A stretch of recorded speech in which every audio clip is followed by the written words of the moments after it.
Hello students, today in this video we are going to read your chapter 4. The title of this chapter is The Rat Trap. The Rat Trap चूहेदानी, जिसमें हम चूहों को पकड़ते हैं जो आवारा हमारे घर में घुसे रहते हैं। तो रैट ट्रैप इस स्टोरी का टाइटल है। इसके लेखक हैं सेल्मा लेगरलोफ। इस वीडियो का ये पार्ट 1 है। पार्ट 2 का वीडियो इसके बाद आपको तुरंत ही मिल जाएगा। स्टोरी थोड़ी लंबी है इसलिए हमको पार्ट 2 वीडियो बनाना पड़ रहा है। चलिए देखते हैं इस स्टोरी को। इससे पहले राइटर के बारे में थोड़ा जान लेते हैं। सेल्मा लेगरलोफ 1858 टू 1940 तक इनका लाइफ स्पान रहा है। Was a Swedish writer whose stories have been translated into many languages. ये कहानी लिखी है एक स्वीडन की लेखिका थी सेल्मा लेगरलोफ उनके द्वारा, जिनकी कहानियाँ कई भाषाओं में ट्रांसलेट हुई हैं। बहुत सी लैंग्वेजेज में इनकी स्टोरी को ट्रांसलेट किया गया है। A universal theme runs through all of them. इन सभी कहानियों में एक विश्वव्यापी कंटेंट मिलता है जो पूरी दुनिया में एक थीम होती है, सब लोग जानते हैं उस थीम को, वो विषय वस्तु इनकी कहानियों में मिलती है। A belief that the essential goodness in a human being can be awakened through understanding and love. और ये फिलॉसफी होती है उनकी कहानियों में कि एक विश्वास कि एक मनुष्य में अंडरस्टैंडिंग, समझदारी और लव, प्रेम के द्वारा जो भी आवश्यक अच्छाइयाँ होती हैं उनको जगाया जा सकता है, ऐसा वो मानती हैं, चाहे वो आदमी कोई भी कितना ही बुरा हो। This story is set amidst the mines of Sweden, rich in iron ore, which figure large in the history of and legends of that country. ये कहानी स्वीडन की उन माइंस, उन खदानों के बीच में सेट की गई है जो आयरन ओर यानी कच्चे लोहे से भरपूर हैं, और इस देश के इतिहास और जो पुरानी कहानियाँ हैं, किंवदंती जिनको कहते हैं, उसमें बहुत बड़े रूप में ये उभर करके कहानी निकलती है। The story is told somewhat in the manner of a fairy tale. ये कहानी लगभग एक फेयरी टेल, एक परी कथाओं के तरीके से कही गई है। तो चलिए इस कहानी को स्टार्ट करेंगे। स्टार्ट करने से पहले आप ये देख सकते हैं, स्क्रीन पर एक इमेज आपको दी गई है कि चूहा जब पिंजरे में फंस जाता है उसकी दुनिया सीमित हो जाती है। इसी तरीके से हमारे पूरे विश्व में इसी तरीके से लोग जो होते हैं वो भी लालच में फंस जाते हैं और उस चूहेदानी की तरह ही अपना जीवन व्यतीत करते हैं। तो चलिए स्टार्ट करते हैं। Once upon a time, there was a man who went around selling small rat traps of wire. एक बार की बात है, एक आदमी था जो वायर से बनी हुई चूहेदानियाँ, रैट ट्रैप्स बेचता फिरता था, बेचता हुआ घूमता था। He made them himself at odd moments. और वो ये सारे काम जो चूहेदानी के खरीदने बेचने के होते थे वो खुद टूटे फूटे समय में, जब भी उसको समय मिल जाता था, उस सामान को वो बना लेता था खुद ही। From the material he got by begging in the stores और एट द बिग फार्म्स। और इसको बनाने के लिए जो मटेरियल इस्तेमाल करता था वो दुकानों पर या बड़े फार्म हाउस होते थे उनसे भीख मांग करके वो ले आता था। But even so the business was not specially profitable. फिर भी उसका जो धंधा है चूहेदानी बेचने का वो खास प्रॉफिटेबल नहीं था, लाभदायक नहीं था। So he had to resort to both begging and petty thievery to keep body and soul together. और इसलिए उसे पेट भरने के लिए keep body and soul together यानी कि अपना सरवाइव करना, जीवन चलाना, अब जिंदा रहने के लिए, पेट को भरने के लिए वो भीख मांगता था या छोटी मोटी चोरी करने का वो सहारा उसको लेना पड़ता था। रिसोर्ट टू यानी सहारा लेना, सपोर्ट के लिए। इवन सो हिज क्लोथ्स वर इन रैग्स। फिर भी उसके जो कपड़े होते थे वो फटे पुराने थे। रैग्स माने जो फटे पुराने चिथड़े टाइप के कपड़े होते हैं, ऐसे वो पहनता था। His cheeks were sunken and hunger gleamed in his eyes. उसकी जो गाल थे, चीक्स, वो पिचके हुए थे और भूख उसकी आँखों से झांकती थी। Gleamed in his eyes. No one can imagine how sad and monotonous life can appear to such a vagabond. Vagabond माने आवारा जो होता है कोई व्यक्ति, उसको वेगाबॉन्ड बोलते हैं। तो कोई यह कल्पना नहीं कर सकता था, इमेजिन नहीं कर सकता था कि ऐसे आवारा घुमक्कड़ को, वेगाबॉन्ड आवारा घुमक्कड़ को, जो सड़कों पर पांव घसीटता हुआ घूमता था, who plods along the road left to his own meditations। Plots यानी पैर घसीट करके जो चलता है व्यक्ति, उसको बोलते हैं प्लॉट्स। तो सड़क पर वो पांव घसीटता हुआ घूमता है वो आवारा घुमक्कड़, और अपने विचारों में डूबा रहता है, और उसे जीवन, अपनी लाइफ कितनी उदासी भरी, मोनोटोनस और नीरस प्रतीत होती होगी, आप ही कल्पना कर सकते हैं। But one day this man had fallen into a line of thought which really seemed to him entertaining। परंतु एक दिन ये आदमी एक ऐसे विचारों में पड़ गया जो उसे entertaining लगे, मज़ेदार लगे। He had naturally been thinking of his rat traps when suddenly he was struck by the idea that the whole world about him, the whole world with its lands and seas, its cities and villages, was nothing but a big rat trap। इन लाइनों को आप ध्यान से देखें, सुने। ये स्वाभाविक ही अपनी ये जो विचार उसके मन में आया, विचार में वो पड़ गया, सोच रहा था वो, जो मज़ेदार लगा उसे, तो स्वाभाविक ही नेचुरली उसे अपनी जो रेट ट्रैप्स हैं, चूहेदानियों के बारे में वो सोच रहा था कि अचानक उसके मन में विचार आया कि पूरी दुनिया जिसमें लैंड्स हैं, भूमि हैं, सीज हैं, समुद्र हैं, सागर हैं, नगर हैं, गांव हैं, विलेजेज हैं, was nothing but a big rate trap. वो चूहेदानी से बढ़कर के कुछ नहीं है। ये दुनिया की में जितनी चीज़ें हैं, ज़मीन, सागर, सब कुछ एक चूहेदानी की तरह है, एक दुनिया चूहेदानी की तरह है। ये विचार उसके मन में आया। It had never existed for any other purpose than to set baits for people.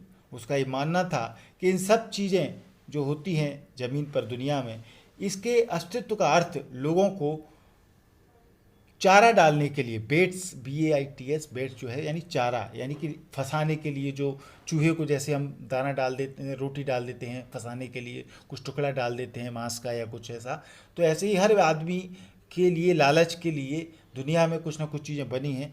तो इसका, ये जो दुनिया में चीज़ें हैं, इनका अस्तित्व लोगों को चारा डालने के अतिरिक्त अभी कुछ भी नहीं था। उसका ऐसा सोच अचानक उसके दिमाग में आया। It offered riches and joys, shelter and food, heat and clothing, exactly as the rat trap offered cheese and pork, and as soon as anyone let himself be tempted to touch the bed, it closed in on him, and then everything came to an end। यहाँ पर जो भी चीज़ें हैं, धन है, आनंद है, घर है, भोजन, गर्मी, कपड़े, ये सब चीज़ें उसी प्रकार प्रस्तुत करती हैं, खुद को ऑफर करती हैं, जैसे कि चूहेदानी में एक पनीर या सूअर का मांस पेश करता है, ऑफर करता है चूहे को। जब उसमें पनीर या सूअर का मांस, कुछ टुकड़ा, पॉर्क जिसको बोलते हैं, वो लटका करके चूहा लालच में पड़ता है। ऐसे ये सारी चीज़ें जो हैं वो आदमी के लिए लालच का काम करती हैं, धन, आनंद, घर, भोजन, गर्मी, कपड़े, ये सब चीज़ें। और जो ही कोई चारा लेने के लिए लालायित हो जाता है, टेम्पटेड हो जाता है, इन चीज़ों के चक्कर में पड़ जाता है, और तो वो फंस जाता है। Tempted to touch the bait, it close it on him, और वो फिर सब कुछ समाप्त हो जाता है। And then everything came to an end, क्योंकि वो चूहेदानी में फंस जाता है। वो व्यक्ति उन लालच में फंस जाता है जिसके लिए वो चूहेदानियाँ बनी हैं। ये पूरी दुनिया एक चूहेदानी की तरह है, ऐसा उसका मानना है, ऐसा विचार उसके मन में आया। The world had of course never been very kind to him, so it gave him unwanted joy to think ill of it in this way. वास्तव में दुनिया उस भिखारी के लिए, उसके लिए कभी दयावान न रही थी, और इसलिए उसके बारे में, दुनिया के बारे में इस प्रकार बुरा सोचने से उसे अस्वाभाविक आनंद मिला। क्योंकि अनवांटेड जॉय, अस्वाभाविक आनंद उसको मिला, क्योंकि दुनिया उसके लिए कभी दया नहीं की, दुनिया ने कभी उसके लिए. It became a cherished pastime of his during many dreary ploddings to think of people he knew who had let themselves be caught in the dangerous snare, and of others who were still circling around the bed. ऐसे कुछ लोगों के बारे में जिन्हें वो जानता था और जो इस खतरनाक फंदे में फंस गए थे, चूहेदानी के फंदे में फंस गए थे, लालच में फंस गए थे, और अन्य जो अभी इस चारे का, बेट्स जो है चारा, लालच की चीज, उसका चक्कर लगा रहे थे, या तो फंस गए थे या चक्कर लगा रहे थे, वो नीरसता से घूमते समय उनके बारे में सोचना. जब वो घूमता था भिखारी तो नीरसता पूर्वक, बोर पूर्वक बस वो सोचता रहता था इन सब चीज़ों के बारे में. उसका सोचना उसे एक मनचाहा आनंद, आमोद प्रमोद का साधन बन गया था. उसे ये सारी चीज़ें लगती थी कि दुनिया के सारे लोग इस फंदे में अब फंसने वाले हैं. ऐसा एक सोच उसके दिमाग में आया. One dark evening as he was trudging along the road he caught sight of a little grey cottage by the roadside and he knocked on the door to ask shelter for the night. अब यहाँ से story में एक कहानी शुरू होती है, आप ध्यान दें. एक शाम को, अंधेरी शाम थी, डार्क इवनिंग. उस समय जब वो सड़क पर थका चल रहा था तो उसकी नज़र सड़क के किनारे एक ग्रे कलर की कुटिया, एक कॉटेज थी, ग्रे कॉटेज, उस पर पड़ी और उसने दरवाजे पर दस्तक दी, यानी दरवाजे को खटखटाया और रात भर के लिए ठिकाना मांगा. To ask shelter for the night. Shelter माने सोने के लिए या आराम के लिए थोड़ी शरण मांगना, जो भी था उस व्यक्ति, उस घर में, उससे. Nor was he refused. Instead of the sore faces which ordinarily met him, the owner, who was an old man without wife or child, was happy to get someone to talk to in his loneliness. और जब उसने shelter मांगा अपने लिए उस घर में, उस कुटिया में, कि वो रह ले, सो ले, थोड़ा सा आराम कर ले, तो उसे इनकार भी नहीं मिला, मना नहीं किया उसको, जो भी था उसने. उस भिखारी की आदत थी कि उसे हमेशा चिड़चिड़े चेहरे मिलते थे, यानी सोर फेसेस, जो मना कर देते थे, उसको दुत्कारते थे. तो ऐसे चिड़चिड़े चेहरे जो उसे प्राय देखने को मिलते थे, उसकी बजाय जो मालिक था उस कुटिया का, वो एक बूढ़ा आदमी था जिसकी पत्नी और बच्चा नहीं था, और वो अपने लोनलीनेस, अकेलेपन में किसी से बातें करने के लिए उस बूढ़े आदमी को खुशी हुई, प्रसन्नता हुई पाकर के कि कोई उसके दरवाजे पर आया. Immediately he put the porridge pot on the fire and gave him supper. Then he carved off such a big slice from his tobacco roll that it was enough both for the stranger's pipe and his own. उस बूढ़े आदमी ने, जो उसका मालिक था कुटिया का, उसने पॉरेज यानी जो दलिया होता है, दलिए की हांडी को आग पर तुरंत रख दिया और उसे रात का भोजन दिया, यानी सपर खाने के लिए. Finally he got out an old pack of cards and played mussels with his guest until bed time. Mussels एक गेम होता है ताश का. तो रात का जब भोजन कर लिया, फिर उसने उसको एक तम्बाकू का जो पिंड होता है, तम्बाकू रोल, उसमें से भी एक बड़ी सी फाँक, एक स्लाइस काट के उसको दी, जो उसके अपने एक अपरिचित व्यक्ति की पाइप के लिए पर्याप्त थी. एक व्यक्ति के लिए उतना काट करके तम्बाकू के पाइप में से एक स्लाइस उसको दी, और अंत में उसने ताश की जो पुरानी गड्डी थी वो निकाली. Finally he got out an old pack of cards and played mjolis. और फिर सोने के समय तक अपने अतिथि, इस गेस्ट के साथ में मजलिस खेला. मजलिस एक ताश का गेम होता है. तो खाने पीने के बाद में उन लोगों ने ताश खेला और वो सो गए थे. The old man was just as generous with his confidences as with his porridge and tobacco. अब उस बूढ़े आदमी की विशेषता थी कि उस बूढ़े आदमी अपने मन की बात बताने में कोई अपरिचित व्यक्ति आता है तो उसको हम तुरंत अपनी मन की बातें नहीं बताते, पर उस बूढ़े आदमी ने अपने मन की बातें बताने में या उस भिखारी पर भरोसा करने में उतना ही वो उदार था, जनरस था, जितना दलिया और तम्बाकू देने में। यानी उसने अपरिचित को एक प्रकार से घर में घुसने भी दिया, उसको खाने को भी दिया, दलिया दिया, अपनी तम्बाकू भी उसने दी, और फिर अपनी मन की बातें भी उसने बताई। यानी वो बूढ़ा आदमी बिल्कुल स्वच्छ मन से था।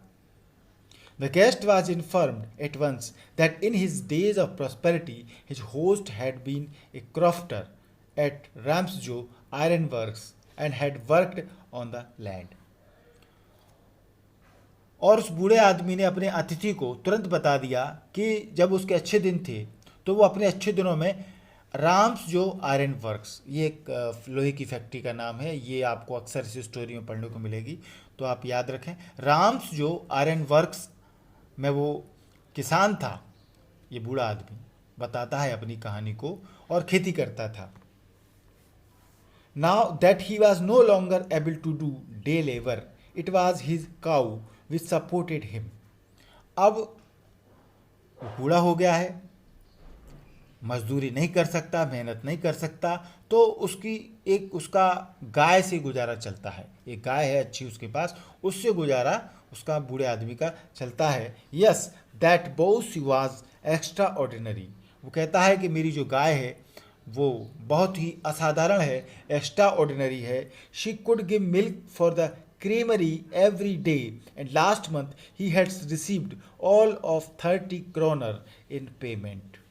वो बताता है बूढ़ा आदमी कि वो गाय प्रतिदिन उसको एक मक्खन की फैक्ट्री के लिए दूध देती है, मक्खन बहुत सारा देती है। वो क्रीमरी गाय इतना दूध देती है कि उसकी खूब सारी क्रीम निकल जाती है, और पिछले महीने उसे पेमेंट में 30 क्रोनर मिले थे। क्रोनर माने स्वीडन की जो मुद्रा होती है उसका नाम है। तो 30 क्रोनर मुद्रा उसको रुपए उस क्रीम को बेच करके मिले थे, पिछले महीने का हिसाब। बूढ़ा आदमी बड़े साफ दिल से उस भिखारी को बता देता है, बिना उस भिखारी के स्वभाव को जाने कि वो कैसा है, क्या है। खाना भी खिलाता है, रहने को जगह भी देता है, और अपने बारे में सब कुछ जानकारी वो बता देता है। The stranger must have seemed incredulous, for the old man got up and went to the window, took down a leather pouch which hung on a nail in the very window frame, and picked out 3 wrinkled 10 kroner bills. निश्चित रूप से ऐसा लगा होगा। Incredulous यानी होता है विश्वास न करने वाला व्यक्ति जो होता है, अजनबी जो था उस पर विश्वास करना न करना हमारे ऊपर रहता है। तो निश्चित रूप से ऐसा लगा कि उस अजनबी को विश्वास न हुआ। ऐसा लगा बूढ़े आदमी को कि वो जो कह रहा है कि उसने पिछले महीने 30 क्रोनर कमाए थे क्रीम से, तो बूढ़े आदमी को लगा कि ये अपरिचित आदमी मेरी बात पे विश्वास नहीं कर रहा है। तो ऐसा करने के लिए ऐसा उसको लगा बुजुर्ग आदमी को कि अजनबी को विश्वास नहीं हुआ, क्योंकि बूढ़ा आदमी उठा और खिड़की के पास गया। एक चमड़े की थैली जो एक कील पर बिल्कुल खिड़की के चौखट पर लटक रही थी वो उसने उतारी।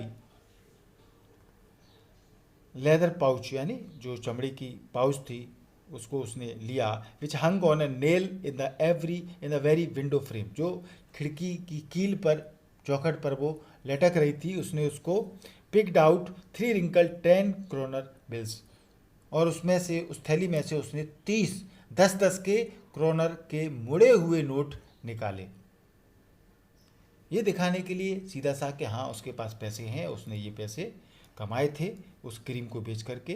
These he held up before the eyes of his guest nodding knowingly, और उसने ये अपने अतिथि की आंखों के सामने किए नोट, और नोइंगली जानबूझ करके अपना सिर हिलाया।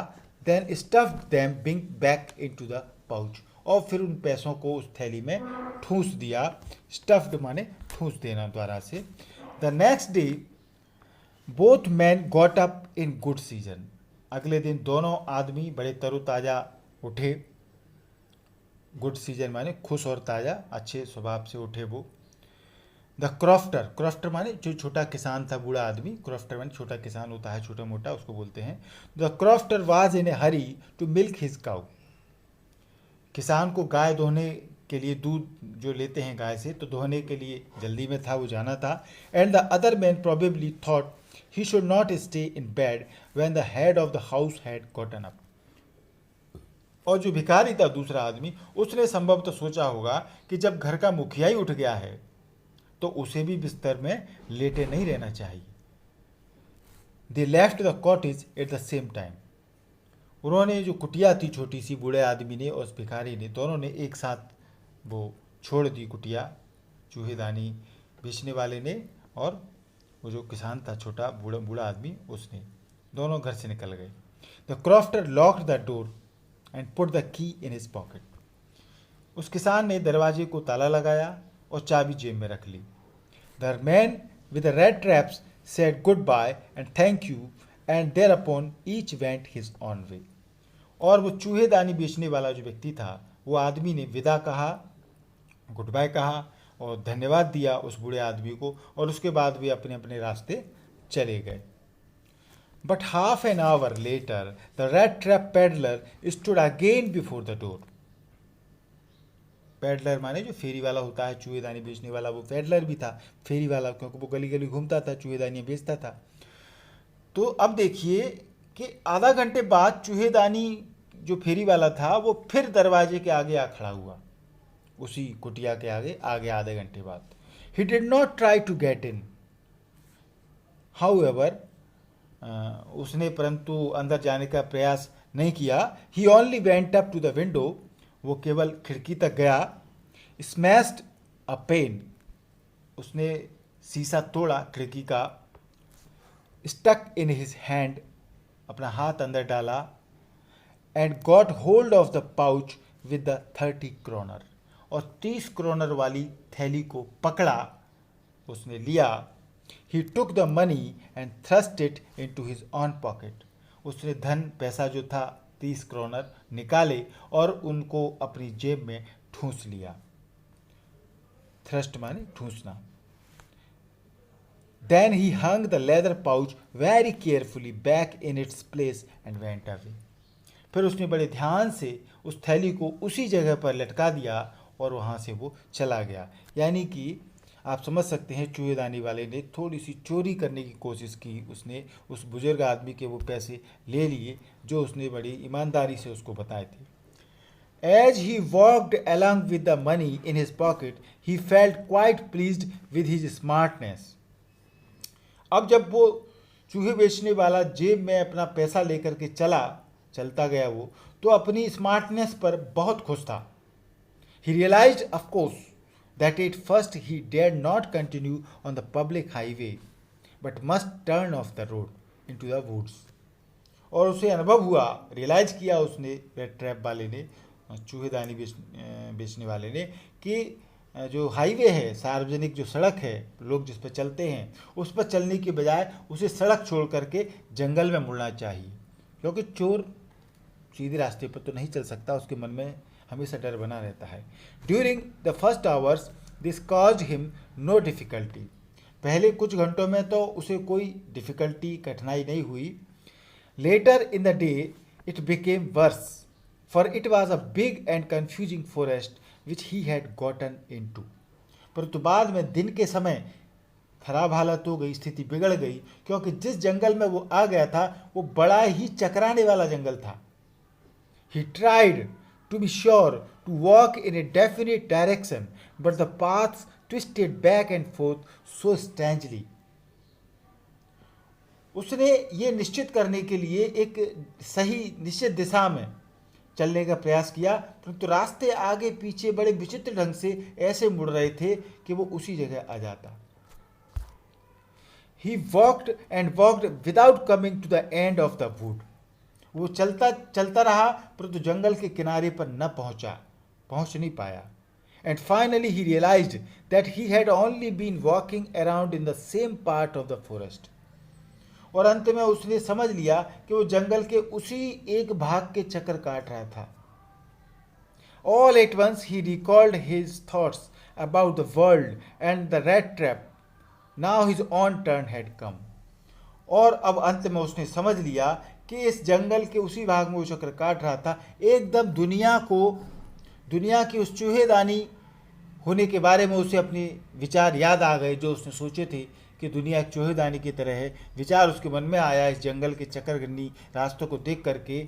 अब उसकी अपनी बारी आ गई थी, वो समझ गया था कि अब मेरी बारी आ गई है। He had let himself be fooled by a bait and had been caught.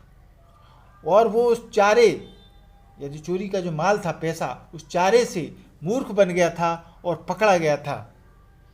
The whole forest, with its trunks and branches, its thickets and fallen logs, closed in upon him like an impenetrable prison from which he could never escape. और वो पेड़ की तनों, शाखाओं, झुरमुटों और गिरे हुए जो लट्ठे होते थे लकड़ी के, सारा जंगल उसे एक ऐसी जेल की भांति घेरे हुए था जिसको वो लांघ नहीं सकता था, जिसमें से वो कभी बचकर नहीं निकल सकता था। इनपेनिट्रेबल यानी अभेद, दैट कांट बी क्रॉस्ड, ऐसी जेल जिसको वो क्रॉस नहीं कर सकता था। तो मतलब ये आप समझ गए कि वो जंगल में फंस गया था। जैसे चूहा चूहेदानी में फंस जाता है, उसने भी, चूहा एक मांस के टुकड़े के लालच में फंस जाता है, इसी प्रकार से उसने भी 30 करोड़ चुरा लिए थे और वो डर के मारे जंगल में आया, परंतु जंगल जो है इतना घुमावदार था, वास्तव में वो चूहेदानी की तरह फंस गया था। उसको ये अपना विचार खुद ही याद आ गया था कि अब वो फंस गया है। It was late in December. Darkness was already descending over the forest. This increased the danger and increased also his gloom and despair. दिसंबर का पिछला भाग था, अंधेरा जंगल पर छा चुका था, इससे खतरा और बढ़ गया था और उसकी उदासी और निराशा भी बढ़ गई थी। Finally he saw no way out. और अंत में उसको कोई ढंग तरीका न सूझा। एंड ही सेंक डाउन ऑन द ग्राउंड, और वो ऐसा थका हुआ था जैसे मर गया हो। Tired to death, thinking that his last moment had come, और उसको लगा सोच करके कि उसका अंतिम समय आ गया है। But just as he laid his head on the ground, परंतु जो ही उसने धरती पर अपना सिर टिकाया, he heard a sound, a hard regular thumping, और उसे एक आवाज़ सुनाई पड़ी जो थम्पिंग यानी थप थप की आवाज़ रेगुलर चल रही थी, वो उसे सुनाई दी। There was no doubt as to what that was, और ये क्या आवाज़ थी उसमें कोई शंका नहीं थी। ही रेज्ड हिमसेल्फ, उसने खुद को खड़ा किया, वो खड़ा हुआ।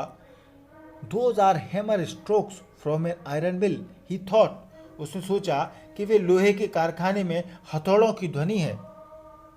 There must be people near by, उसने सोचा लोग आसपास ही होंगे, कोई ना कोई तो होगा आसपास। He summoned all his strength, got up and staggered in the direction of the sound, और वो पूरी ताकत के साथ खड़ा हुआ, लड़खड़ाता हुआ, स्टेगर्ड माने लड़खड़ाना, लड़खड़ाता हुआ उस आवाज़ की दिशा में वो चल पड़ा जहाँ से आवाज़ आ रही थी। The Ramsjo ironworks, which are now closed down, were not so long ago a large plant with a smelter, rolling mill and forge. जहाँ पहुँचा था वो वास्तव में राम्सजो आयरन वर्क्स था, एक फैक्ट्री थी आयरन की, लोहे की, जो अब बंद हो चुकी थी। बहुत समय पहले वो बंद नहीं हुआ था हालांकि, पर अब स्थिति ऐसी ही थी। वो बड़ा कारखाना था जिसमें पिघलाने की जगह थी, यानी स्मेल्टर, जो पिघलाते हैं, लोहे को पिघलाते हैं, वो चीज़ बनी हुई थी वहाँ पर। रोलिंग मिल यानी जहाँ चादरें बनती हैं लोहे की, इस तरह का जगह थी वहाँ।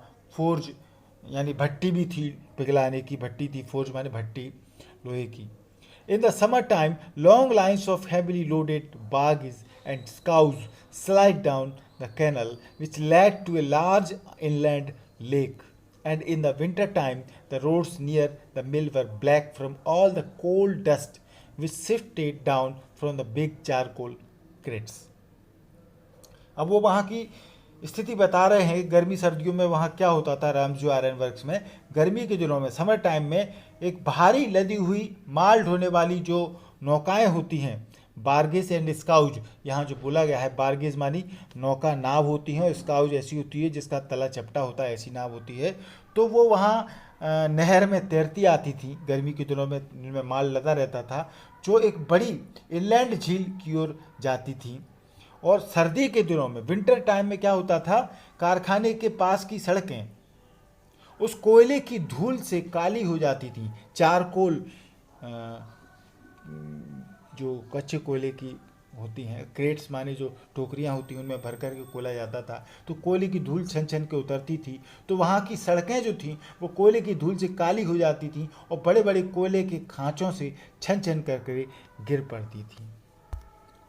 During one of the long dark evening just before Christmas, the master Smith and his helper sat in the dark forge near the furnace waiting for the pig iron which had been put in the fire to be ready to put on the anvil. Christmas से बिल्कुल पहले एक लंबी अंधेरी शाम के समय जो मुख्य लोहार था, मास्टर स्मिथ मुख्य लोहार था उस फैक्ट्री का, और एक उसका सहायक था हेल्पर, वो एक अंधेरी भट्टी के पास बैठे पिग आयरन की, जो उन्होंने आग में डाल रखा था कच्चा लोहा, उसको एहरन पर, एहरन माने हथौड़ा जिस पर ठोकते हैं लोहे वाले, एक बड़ा सा स्टैंड होता है जिस पर कच्चे लोहे को रखा जाता है, रॉड को, उस एहरन बोलते हैं उसको, एनविल कच्चा लोहा, जिसको निहाई भी बोलते हैं, निहाई, तो उस पर रखने के योग्य तैयार होने की वो प्रतीक्षा कर रहे थे आग में कच्चे लोहे को डाल करके। Every now and then one of them got up to stir the glowing mass with a long iron bar, returning in a few moments dripping with perspiration, though as was the custom he wore nothing but a long shirt and a pair of wooden shoes. कभी कभी उनमें से एक उठ जाता था, उस सुलगते हुआ जो पदार्थ था, जो आग में सुलग रहा था लोहा, उसको एक लंबी लोहे की छड़ से हिलाने के लिए उठता था और कुछ ही क्षण बाद पसीना टपकाता हुआ लौटता था। पेस्पिरेशन यानी होता है पसीना, और ड्रिपिंग माने टपकना। हालांकि रिवाज के अनुसार उसने केवल एक लंबा कुर्ता, जो वो पहना हुआ था आदमी हेल्पर, उसका एक लंबा कुर्ता पहना था और लकड़ी के जूतों की जोड़ी पहन रखी थी उस आदमी ने। All the time there were many sounds to be heard in the forge. सब पूरे टाइम भट्टी में, फोर्ज यानी भट्टी, भट्टी में कई प्रकार की आवाज़ें सुनाई देती रहती थी। द बिग बेलोज ग्रोन्ड, बेलोज माने धौंकनी, जो जैसे अपने घरों में फूंकनी होती है, ऐसे वहाँ पर एक धौंकनी होती है जिसमें हवा निकलती है, तो बड़ी धौंकनी करहाती थी, bellows. And the burning coal cracked, और उसमें जो जलता हुआ कोयला था वो चटकता था। The fire boy shovelled charcoal into the maw of the furnace with a great deal of clatter. Clatter यानी होता है पेट, और तो वहाँ जो उस आग की देखभाल करने वाला लड़का था हेल्पर, वो बड़ा खटखट का शोर करता हुआ जो बेलचा यानी चौड़ा जो फावड़ा होता है जिससे कोयले को उठाते हैं, शॉवेल्ड चारकोल, तो बेलचे से भट्टी के पेट में कोयला झोंकता था, वो कोयला फेंकता था। Outside roared the waterfall and sharp north wind whipped the rain against the brick tiled roof. और बाहर, फैक्ट्री के बाहर एक झरना दहाड़ता था और तेज उत्तरी हवाएं ईंटों के फर्श वाली छत पर वर्षा के कोड़े मारती थीं, यानी पानी बरसता था तो कोड़े जैसा लगता था। It was probably on account of all this noise that the blacksmith did not notice that a man had opened the gate and entered the forge until he stood close up to the furnace. अब यहाँ देखें आप, संभवतः वहाँ जो होता था उसके बारे में बता रहे हैं। इस पूरे कोलाहल में, आवाज़ के कारण, लोहार का ध्यान कि एक आदमी गेट खोल करके आ गया है, तब तक नहीं गया जब तक कि वो आदमी भट्टी के निकट आकर खड़ा नहीं हो गया, क्योंकि आवाज़ें इतनी होती थी कि वो जो लोहार था उसको सुनाई नहीं देता था, उसको पता ही नहीं चला कि कोई आदमी गेट खोल करके उसके अंदर भट्टी के पास आकर के खड़ा हो गया था। Surely it was nothing unusual for poor vagabonds without any better shelter for the night to be attracted to the forge by the glow of light which escaped through the sooty pains and to come and to warm themselves in front of the fire. Surely, निश्चित तौर से, निसंदेह, उस जो आवारा गरीब, आवारा घुमक्कड़ था, जिनके ऐसे लोग जो होते थे आवारा घुमक्कड़ गरीब, जिनके पास रात बिताने के लिए कोई अच्छी जगह नहीं होती थी, आश्रय नहीं होता था, इस प्रकार के इस कालिख वाले शीशों से निकलती रोशनी से आकर्षित होकर के भट्टी के पास आते थे। आने और आग के सामने तापने में कोई निराली बात नहीं थी। तो जो लोहार था उसको कोई आश्चर्य की बात नहीं लगी कि ऐसा आदमी गरीब उसके पास आ गया था। The blacksmith glanced only casually and indifferently at the intruder. लोहार ने उस घुसपैठिए की ओर यूं ही बिना विशेष ध्यान दिए देखा। इंट्रूडर माने जो अचानक आ जाता है। तो ध्यान नहीं दिया लोहार ने उस आदमी की तरफ, इस भिखारी की तरफ, रेड ट्रैप्स जो बेचता था उसकी तरफ। He looked the way people of his type usually did, with a long beard, dirty, ragged, and with a bunch of rat traps dangling on his chest. वो वैसा ही दिख रहा था, चूहेदानी बेचने वाला, जैसे उस प्रकार के लोग दिखाई देते थे। एक लंबी दाढ़ी, गंदे फटेहाल चूहे कपड़े पहने और चूहेदानियों का गुच्छा छाती पर, वो चेस्ट पर अपने लटकाए हुआ था। He asked permission to stay and the master blacksmith nodded a hearty consent without honoring him with a single word. उसने, चूहेदानी बेचने वाले ने रुकने की अनुमति मांगी और मुख्य लोहार ने घमंड के साथ सिर हिला करके कंसेंट, सहमति प्रकट कर दी और उसके योग्य एक शब्द भी नहीं कहा, एक भी वर्ड उसने नहीं कहा। The tramp did not say anything, घुमक्कड़ भी कुछ नहीं बोला। आवारा जो आ गया था ये चूहेदानी बेचने वाला, वो भी कुछ नहीं बोला। Either he had not come there to talk but only to warm himself and sleep. वो वहाँ बातें करने नहीं आया था चूहेदानी बेचने वाला, वो केवल तापने के लिए और सोने के लिए आया था। In those days, the Ramsjo iron mill was owned by a very prominent iron master whose greatest ambition was to ship out good iron to the market. उन दिनों रैम्सजो आयरन मिल का जो स्वामी था वो एक बड़ा लोहपति था, जिसकी सबसे बड़ी इच्छा बाजार में, मंडी में अच्छा लोहा भेजना था। He watched both night and day to see that the work was done as well as possible, and at this very moment he came into the forge as one of his nightly rounds of inspection. वो उसका जो मालिक था रैम्सी iron works का लोहपति, वो दिन रात देखता रहता था और काम जितना संभव हो अच्छा हो ये देखता था। और वो इस समय अपने रात के दौरे पर, इंस्पेक्शन पर जांच पड़ताल करने आया था। Naturally, the first thing he saw was the tall ragamuffin who had eased his way so close to the furnace that steam rose from his wet rags.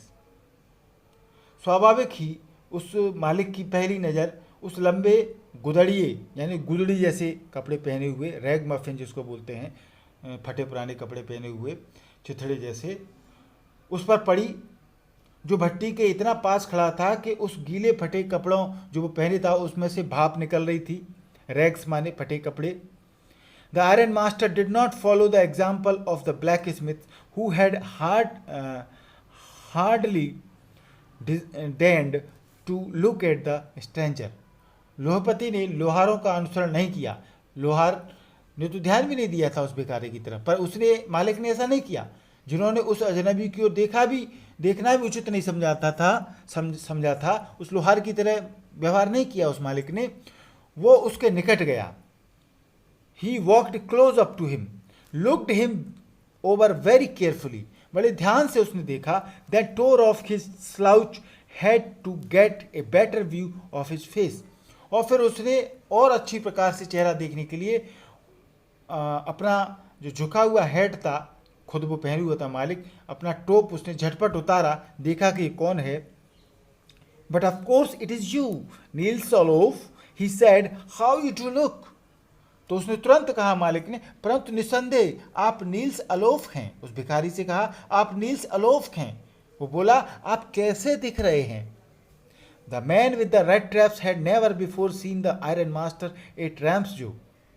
उस चूहेदानी बेचने वाले आदमी ने लोहपति रैम्सजो का जो मालिक था पहले कभी नहीं देखा था। And did not even know what his name was, और वो उसका नाम भी नहीं उसको जानता था। But it occurred to him that if the fine gentleman thought he was an old acquaintance, he might perhaps throw him a couple of kroner. परंतु भिखारी को लगा कि उसके मन में आया कि यदि वो अच्छा भला आदमी समझता है, मुझको जेंटलमैन समझता है ये मालिक, तो कि मैं पुराना जानकार आदमी हूँ, उसको मैं जानता हूँ, तो संभवतः वह उसकी ओर कुछ रुपए फेंक देगा। उसको लालच आया। Therefore he did not want to undeceive him all at once. और इसलिए उसका मालिक का भ्रम दूर करना उसने ठीक नहीं समझा। वो नहीं चाहता था कि उसकी असलियत सामने आए। Yes, God knows things have gone downhill with me, he said. तो वो भिखारी बोला, हाँ, ईश्वर जानता है कि मेरे दिन बुरे रहे हैं। You should not have resigned from the regiment, said the iron master. मालिक ने कहा, आपको सेना से त्यागपत्र नहीं देना चाहिए था। यानी मालिक नहीं जानता था कि वो कौन है, वो कोई अनजान आदमी समझ करके उससे बात कर रहा था। That was the mistake. If only I had still been in the service at the time, it never would have happened. Well, now of course you will come home with me. तो लोहपति जो मालिक था factory का, उसने कहा वो गलती थी। उसने कहा त्यागपत्र दिया तुमने, गलती थी नौकरी से। यदि उस समय मैं नौकरी में होता, मालिक कहता है मैं नौकरी में होता तो ऐसा कभी ना होने देता। अच्छा चलो अब आप मेरे साथ घर चलो। To go along up to the manor house and be received by the owner like an old regimental comrade, that however did not please the tramp. अब यहाँ एक सामंत के घर जाना, एक बड़ा पैसे वाले के घर जाना, और वहाँ पर घर के मालिक के द्वारा पुराने सैनिक साथी की भांति स्वागत किया जाना, मानो तो वो एक पुराना कैप्टन हो, रेजिमेंट का फौजी हो, ऐसा उसका स्वागत किया जाना। उस आवारा घुमक्कड़, ट्रैम्प माने आवारा घुमक्कड़, को ये बात अच्छी प्रतीत नहीं हुई। उसको लगा शायद डर था कि उसकी पोल खुल जाएगी, तो बोला no I couldn't think of it, he said looking quite alarmed. उसने बोला नहीं, मैं तो इस बारे में सोच भी नहीं सकता, वो बोला, और बिल्कुल वो व्याकुल प्रतीत हो रहा था, डरा हुआ प्रतीत हो रहा था। He thought of the 30 kronor, वो 30 क्रोनर्स के बारे में उसने सोचा। To go up to the manor house would be like throwing himself voluntarily into the lion's den. उसने सोचा कि इतने बड़े सामंत के घर, जमींदार के घर जाना जानबूझकर शेर की मांद में घुसने के समान होगा, क्योंकि उसे तो मन में चोर था, उसने तो चोरी की थी। वो समझ रहा था कि फंस जाएगा इसके घर गया तो। He only wanted a chance to sleep here in the forge. वो तो उस भट्टी के पास केवल सोने का चांस लेने के लिए आया था, अवसर लेना चाहता था। And then sneak away as inconspicuously as possible, और जितना संभव हो बिना जोखिम उठाए चुपचाप खिसकने के इरादे से वो यहाँ आया था कि बस सो ले और सुबह खिसक जाए। उसका इरादा इतना ही था केवल। The iron master assumed that he felt embarrassed because of his miserable clothing. लोहपति को ये लगा, धारणा उसने मन में बना ली मालिक ने, कि उसे उलझन है कि उसके जो कपड़े हैं वो गरीब जैसे हैं, दयनीय कपड़ों के कारण वो ऐसे मना कर रहा है। मालिक को ऐसा लगा तो बोला please don't think that I have such a fine home that you can not show yourself there, he said. उसने कहा आप ऐसा ना सोचें कि मेरा घर इतना बढ़िया है कि आप उसमें नहीं जा सकते। ही सेड, उसने कहा एलिजाबेथ इज डेड।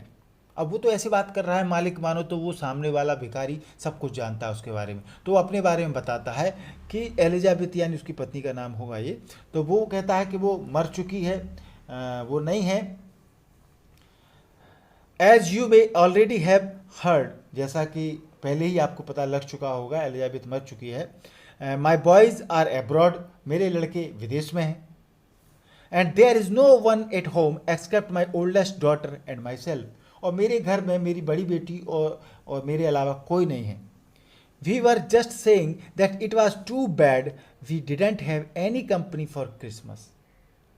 और हम अभी बात ही कर रहे थे घर पर, मैं और मेरी बेटी, कि कितनी बुरी बात है कि क्रिसमस के अवसर पर हमारे पास कोई नहीं है, न बेटा है न कोई है। वो मालिक, वो अमीर आदमी बोलता है। Now come along with me and help us make the Christmas food disappear a little faster. वो उसे कहता है भिखारी से, मालिक अब मेरे साथ चलो और क्रिसमस का भोजन जल्दी से ख़त्म करने में हमारी सहायता करो। यानी वो उसको न्योता देता है। But the stranger said no and again no and the iron master saw that he must give in. परंतु उस अजनबी ने बार बार इनकार किया, नहीं किया, और लोहपति ने समझ लिया, उस अमीर आदमी ने समझ लिया कि उसको जिद नहीं करनी चाहिए। It looks as though captain von Stahle prefer to stay with you tonight.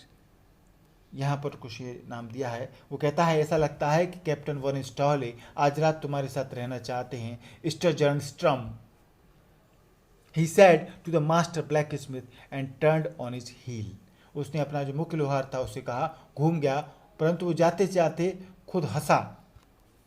यहाँ मतलब है कि उसने लोहार को इशारा किया कि इस आदमी को जाने मत देना, रोक लेना। लोहार की तरफ इशारा किया कि इस कैप्टन आपके साथ रहना चाहते हैं रात भर। ऐसा कुछ आप समझ सकते हैं, इस स्टोरी में यहाँ ऐसा हुआ है। But he love to himself as he went away. वो खुद हंसते हुए घूमा। And the blacksmith who knew him understood very well that he had not said his last word. और लोहार जो उसकी बात समझता था जान गया कि उसने ये अंतिम शब्द न बोले थे, यानी वो समझ गया था कि वो क्या कह रहा था। It was not more than half an hour before they heard the sound of carriage wheels outside the forge and a new guest came in. But this time it was not the iron master. अभी आधा घंटा भी नहीं हुआ था कि उस भट्टी के आयरन फैक्ट्री के बाहर घोड़ा गाड़ी के पहियों की आवाज़ सुनाई दी और एक नया अतिथि अंदर आया। परंतु इस बार वो लोहपति नहीं था, अमीर आदमी नहीं था। He had sent his daughter. उसने अपनी बेटी को भेजा था।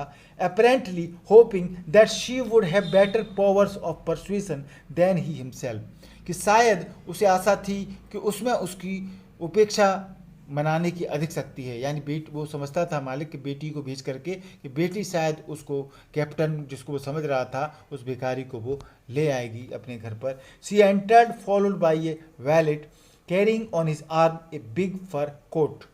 और वो लड़की अंदर आई, उसके पीछे पीछे एक नौकर जिस समूर का जो फर वाला पंखों जैसा कोट होता है उस नौकर के हाथ में था, कोट उठाए हुए था। और she was not at all pretty but seemed modest and quite शाई। परंतु वो लड़की जरा भी सुंदर नहीं थी, किंतु विनम्र दिखाई पड़ती थी और बिल्कुल शर्मिली थी। In the forge everything was just as it had been earlier in the evening. उस भट्टी पर सब कुछ बिल्कुल वैसा ही था जैसा कि उससे पहले सायंकाल के समय था, इवनिंग में था। The master blacksmith and his apprentice still sat on their bench and iron and charcoal still glowed in the furnace. मुख्य लोहार और उसका चेला शागिर्द बेंच पर बैठे थे और लोहा और कोयला भट्टी में जल रहा था, प्रदीप्त था। The stranger had stretched himself out on the floor and lay with a piece of pig iron under his head and his head pulled down over his eyes. और वह अजनबी भिखारी चूहेदानी बेचने वाला फर्श पर पसरा पड़ा हुआ था, सो गया था और अपने सिर के नीचे एक पिग आयरन का टुकड़ा, एक कच्चे लोहे का टुकड़ा रखे लेटा हुआ था। और उसने अपना हेड टोप अपनी आंखों पर खिंचा हुआ रखा हुआ था। As soon as the young girl caught a sight of him, she went up and lifted his head. जैसे ही लड़की की नज़र उस पर पड़ी और उसके पास वो गई तो उसने अपना टोप हेड जो था वो उठा लिया। The man was evidently used to sleeping with one eye open. ये बिल्कुल क्लियर था कि आदमी को एक आंख खोलकर सोने की आदत थी। He jumped up abruptly and seemed to be quite frightened. वो एकदम उठा और भयभीत प्रतीत हुआ। स्टोरी का पार्ट 2 आप अगले वीडियो में देखेंगे। वीडियो बड़ा हो चुका है। Remaining part of this lesson in next video part 2। Keep on watching my YouTube channel Mampi English classes. Thank you वीडियो देखने के लिए। अभी तक आपने यहाँ पे इंग्लिश क्लासेस सब्सक्राइब नहीं किया है तो जरूर सब्सक्राइब करें। सब्सक्राइब करना सरल है, लाल कलर से सब्सक्राइब लिखा हुआ दिख रहा है, इसको आप टच करेंगे तो ये इस प्रकार व्हाइट कलर में बदल जाएगा। चैनल सब्सक्राइब हो चुका है। बेल आइकन घंटी को दबाना न भूलें। टच करेंगे तो 3 ऑप्शन आएंगे। सबसे ऊपर के ऑप्शन ऑल को आप टच करेंगे तो जो भी वीडियो मैं बनाऊंगा वो तुरंत आपके मोबाइल पर नोटिफिकेशन के रूप में पहुँच जाएगा। हमारे चैनल को सब्सक्राइब करें। वीडियो अच्छा लगा हो तो लाइक और शेयर करें। Thank you.